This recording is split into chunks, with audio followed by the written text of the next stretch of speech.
বুঝলাম না beauty parlour কাকে বলে, একটু ভালো করে বোঝাতো আমাকে। স্যার আমি বলবো বিউটি পার্লার কাকে বলে। বল।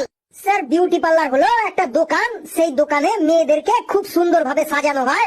স্যার কালুও ঠিক ভালো করে বলতে পারলো না, আমি বলবো।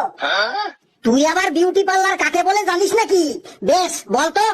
যে গৃহে নারী পুরুষ উভয়ই তাহাদের নিজস্ব সাধারণ রূপ নিয়ে প্রবেশ করে, ওই গৃহের মধ্যে অভিজ্ঞ ব্যক্তিদের তত্ত্বাবধানে নানা রকম কেমিক্যালের দ্বারা তাহাদের আসল রূপ পরিবর্তন করিয়া এক নতুন উজ্জ্বল রূপ নিয়ে সেই গৃহ হইতে বাহির হইয়া আসে, সেই গৃহটিকেই বিউটি পার্লার বলে। তাই নাকি? হ্যাঁ স্যার, লেবু ঠিকই বলেছে। আমি দেখেছি আমাদের পাড়ার রানু, বুচি, টুম্পা বিউটি পার্লারে ঢোকার আগে ওদের একরকম দেখতে ছিল, আর বেরোনোর সময় ওদের রবিনা ট্যান্ডন, রানী মুখার্জি, দীপিকা পাডুকোনের মতো লাগছিল। এই কালু একবার বিউটি পার্লারে গেছিল।